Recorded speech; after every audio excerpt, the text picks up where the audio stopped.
aujourd'hui, je vais vous faire une vidéo qui va sûrement, très sûrement en vexer plus d'un, qui va pas plaire. Je le fais que le sourire parce que voilà, le sujet il est connu et établi par énormément de gens qui s'occupent de psychologie, de choses comme ça. Ça concerne un petit peu ce qui est établi par Karpman, le triangle de Karpman. Où vous avez la victime, vous avez le bourreau, puis vous avez le sauveur. Pour vous le faire concis, parce que vous pouvez très bien aller chercher sur internet ce triangle de Karpman ou dans certaines éditions, et puis vous trouverez l'explication complète et puis affinée sur cette chose-là. Mais pour vous le faire rapidement, c'est en général la victime qui par sa position de victime crée les situations. Donc ça veut dire que c'est elle qui crée le bourreau et que c'est elle qui fabrique le sauveur. Maintenant, pour développer un petit peu ça, qu'est-ce qui fait qu'une victime est une victime? Qu'est-ce qui fait qu'une victime se complaît dans son rôle de victime, même inconsciemment? Et qu'est-ce qui fait que c'est la victime qui crée le bourreau ou qui crée le sauveur? Et rarement le contraire, même dans les discussions les plus spirituelles qu'on peut avoir, on a toujours la victime qui crée le bourreau. C'est jamais le bourreau qui crée la victime, c'est toujours la victime qui crée le bourreau.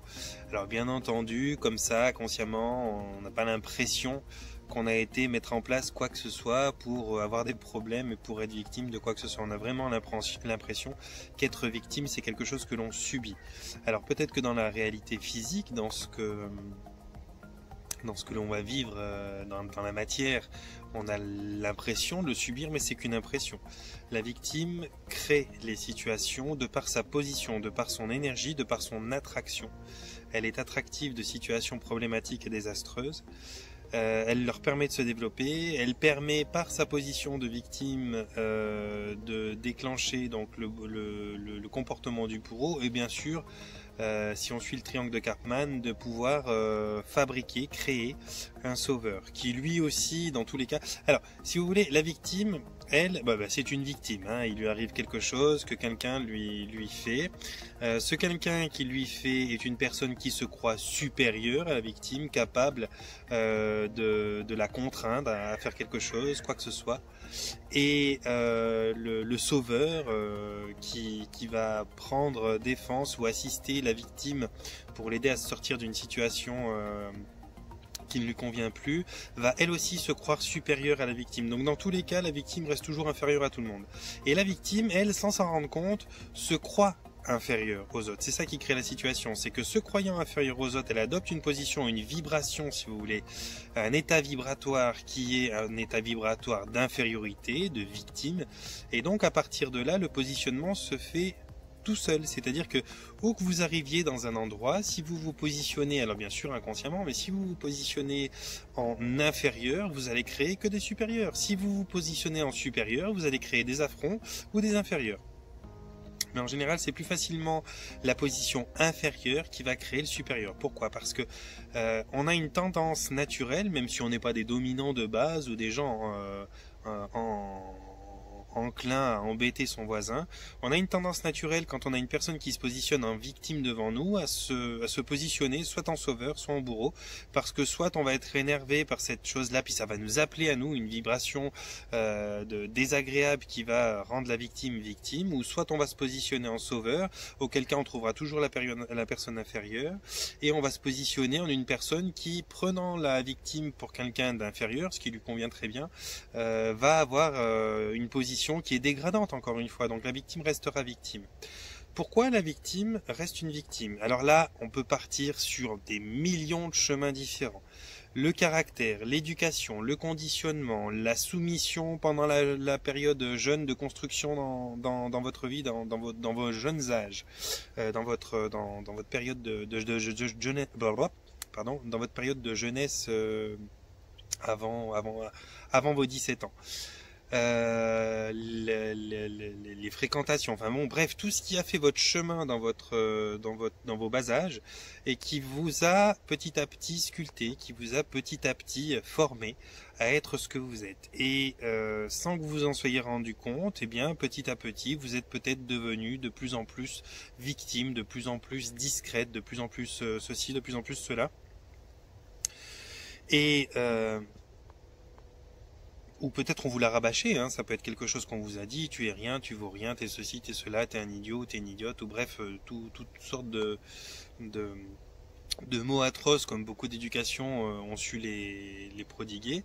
Et puis vous, même si du plus profond de votre cœur vous avez envie et vous reconnaissez que vous êtes quelqu'un de bien et que vous avez vraiment envie de le montrer au monde, il y a quand même une partie de vous qui est martyrisée, qui est traumatisée et qui a appris à être ce qu'on a dit d'elle. Donc en l'occurrence, si on vous a traité comme quelque chose d'inférieur, vous avez appris d'une certaine manière à être inférieur. Et ça, c'est très très compliqué à nettoyer seul, à guérir seul. Déjà, il faut en prendre conscience pleinement. On peut en prendre conscience un peu, mais pleinement, des fois, on est étonné. Et de par cette position qui vous colle à la peau sans même que vous en rendiez compte, et bien vous créez ces situations, ces bourreaux et puis ces sauveurs. Maintenant, cette position-là, d'infériorité, de je ne suis pas capable, je suis pas ci, je suis pas ça, c'est quelque chose qui, dans votre cerveau, est une sorte de vérité. Que ce soit conscient ou que ce soit inconscient, dans votre cerveau, c'est une forme de programmation, de vérité. Et le cerveau, lui, son rôle premier, c'est d'essayer de toujours vous conforter, vous donner raison. Donc, si vous vous dites chanceux, votre cerveau va essayer de rassembler tous les éléments dans votre vie que vous avez, dans tous les bouts de chemin que vous faites, n'importe où vous passiez, pour vous dire, ah, t'as vu là, t'as été chanceux, hein, la feuille elle est tombée à côté de toi, t'as gagné 2 francs à tel jeu, machin, ah bah il y a eu un accident 2 minutes avant toi et c'était pas pour toi, et pourtant tu passais là, et patati et patata. Il va chercher à rassembler absolument tous les éléments possibles et imaginables pour vous conforter dans l'idée que vous avez raison. Votre cerveau, c'est son rôle premier, c'est son job, c'est son métier. Le mental, il est fait pour ça. Ce qui est désastreux parce que si vous avez un mental d'inférieur, de perdant ou quelqu'un qui est soumis, il va aussi chercher absolument tout et tout le temps pour vous montrer que vous avez raison. Et donc, si vous êtes... Alors, toujours pareil, le soumis qui arrive dans un endroit, il va créer le bourreau dans un but de vous montrer que vous avez raison, parce que cette position d'infériorité va dégager un comportement chez l'autre qui sera une position de supériorité, que ce soit chez le bourreau ou que ce soit chez le sauveur.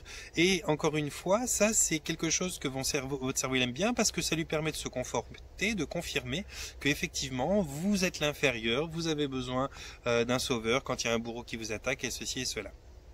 Ça peut paraître brouillon quand je vous dis ça comme ça, et c'est pas évident parce qu'il y a énormément de matière à apprendre sur ce sujet-là, et surtout, ça peut paraître déplaisant parce que vous dire ça, c'est comme de vous dire que vous faites exprès.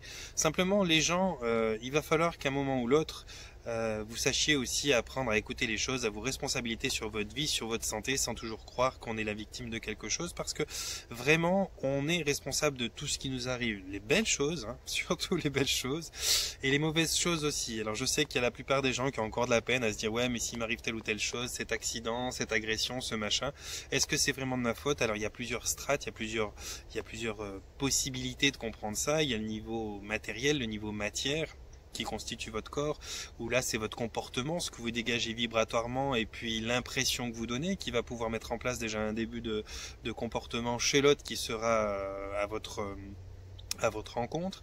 Il y a le niveau mental, le niveau émotionnel qui lui aussi vibre et puis qui envoie quelque chose, et puis il y a au niveau de l'âme aussi, le chemin que vous avez choisi dans votre incarnation pour apprendre vos leçons. Est-ce que vous avez choisi quelque chose qui va vous apporter beaucoup de difficultés, ou est-ce que vous avez choisi quelque chose de facile? Ça, c'est tout ce que vous allez découvrir à travers votre cheminement dans votre vie. Et ben, c'est important de comprendre qu'on est responsable d'absolument tout ce qui nous arrive.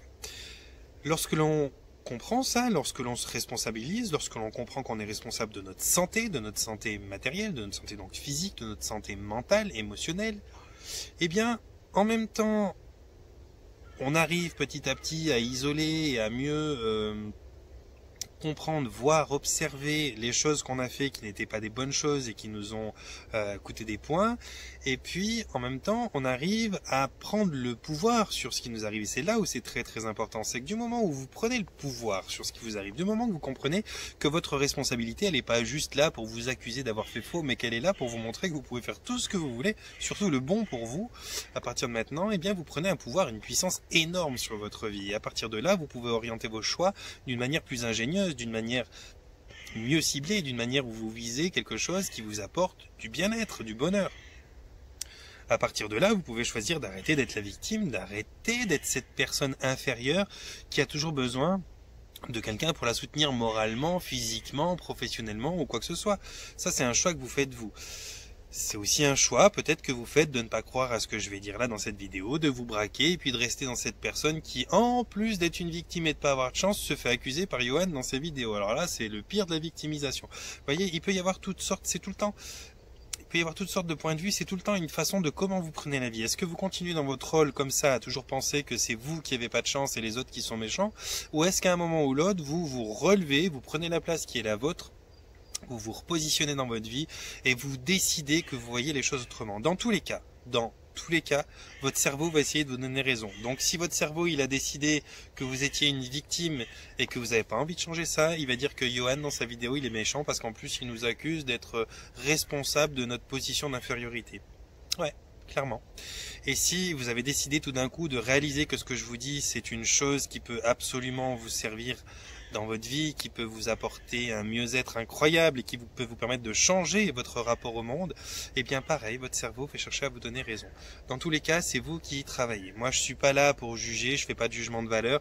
Il sera pas nécessaire dans cette vidéo de mettre des commentaires à la fin en disant t'es ci, t'es ça. C'est pas moi qu'il faut juger. Moi, j'apporte juste un sujet aujourd'hui sur lequel je vous donne une possibilité de prendre un angle de vue différent, un point de vue différent et peut-être de prendre l'outil que je vous donne là en comprenant que si vous changez votre perception des choses, que si vous changez votre façon de percevoir la vie, que si vous vous responsabilisez un petit peu sur les merdes qui vous arrivent et puis sur les belles choses qui vous arrivent, vous allez prendre enfin la puissance de pouvoir vivre la vie que vous avez choisie et désirée. Je dis pas qu'il n'arrivera pas des accidents, qu'il n'y aura pas des moments dans la vie où vraiment il nous tombe un truc sur l'épaule, une merde d'oiseau sur l'épaule et qu'on y est pour rien, c'est pas parce qu'on... Mais d'une manière générale, il faut comprendre que ces comportements d'infériorité, de victimisation sont quelque chose qui fait partie de votre identité, de votre caractère, soit parce que à un moment ou à un autre dans votre vie vous avez baissé les bras puis cru que vous étiez nul, soit parce que quelqu'un vous a fait croire que vous étiez nul, soit parce que si, soit parce que ça, il y a 1000 raisons qui peuvent être la cause de ça, Mais en attendant, c'est vous qui entretenez, je veux parler trop vite, c'est vous qui entretenez, ce comportement-là. Donc vous pouvez cesser d'entretenir ce comportement-là, changer de comportement, devenir quelqu'un qui vous plaît, qui vous convient, qui vous fait sourire, qui vous fait du bien, qui peut à la limite apporter autre chose à son entourage que toujours le besoin et la sollicitation nécessaire pour pouvoir vous en sortir. Vous pouvez essayer au moins de lire sur internet ce qu'il en est là-dessus, ce qui est justement sur le triangle de Karpman, qu'est-ce qu'il explique, tout ce qui est en psychologie vis-à-vis de la position de victime et d'infériorité, et vous allez voir que voilà, on a beau ne pas apprécier entendre ça, c'est la réalité des choses, c'est comme ça. Et pour en avoir fait l'expérience personnellement dans des périodes de ma vie, je peux vous dire que oui, effectivement, on est la somme de ce qu'on choisit, on est ce que l'on vibre, la loi d'attraction, toutes les lois qui sont du vivant vont dans ce sens-là, hein. Vous attirez à votre vie ce que vous vibrez, ce que vous êtes. Donc, si vous êtes malchanceux et que vous vibrez la malchance, vous continuerez d'attirer de la malchance. Si vous vous estimez chanceux et que vous voulez attirer le bien-être et la chance, vous allez commencer à attirer dans votre vie le bien-être et la chance, sachant que ni l'un ni l'autre n'existe, c'est juste une position d'observation qui vous fait paraître chanceux ou malchanceux, c'est pas que la chance ou la malchance existe, c'est juste un point de vue.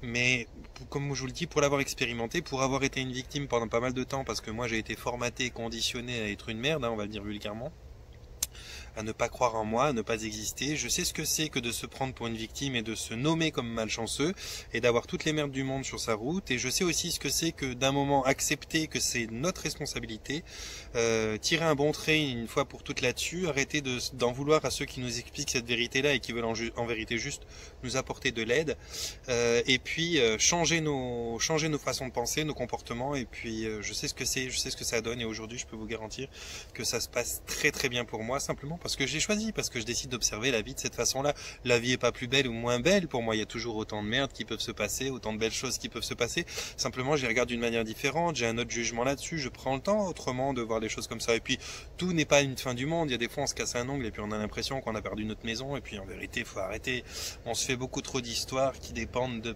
plein de choses, qui dépendent de notre alimentation, qui dépendent de notre taux de repos, qui dépendent de notre bonne humeur. Il y a énormément de choses qu'on juge hâtivement, juste comme ça, dans des mauvaises conditions. Quand on prend le temps de se remettre en bonne condition, de prendre soin de soi, d'avoir du temps en nature, comme je le fais énormément, de manger correctement, d'avoir des relations les plus saines possibles, et qu'on décide de faire les choix, qu'à partir de maintenant tout se passera bien et que personne ne nous marcherait dessus, plus personne ne marche dessus et tout se passe pour le mieux. Voilà les amis, on peut continuer en commentaire de discuter de ça. Je suis absolument désolé d'avance pour tous ceux qui vont pas savoir regarder cette vidéo en l'interprétant de la bonne manière et qui vont se servir de ça pour renforcer leur position de victime ou de gens qui se font insulter. Je suis désolé pour vous, vous avez fait le mauvais choix. Et puis je me réjouis pour tous ceux qui vont être capables d'entendre ces mots, d'avoir la curiosité d'aller chercher un peu sur internet comment ça fonctionne tout ça et de quoi ça vient, et puis qui vont décider à partir de maintenant de faire de nouveaux choix, des choix qui sont porteurs et bons pour eux, qui vont décider de sortir la tête du brouillard pour regarder un petit peu ce qui se passe au-dessus des nuages dans la lumière, et qui vont à partir de maintenant embellir leur vie, et évidemment ils vont embellir leur vie. Voilà, donc on en discute en commentaire si vous le voulez. Et puis je vous laisse mettre un pouce en l'air si cette vidéo elle vous paraît intéressante. Vous pouvez partager pour des gens qui auraient besoin peut-être de se faire secouer un peu. Et puis vous abonner si vous avez envie de rejoindre la chaîne de partage de réflexion. Vous y êtes les bienvenus, je vous accueille avec un grand plaisir et je vous fais plein de bisous. Moi d'ici là, je vais vous envoyer justement un panier de bisous. Je vais souhaiter comme d'habitude à tout le monde de se porter bien. Et puis je vous dis encore, prenez soin de vous.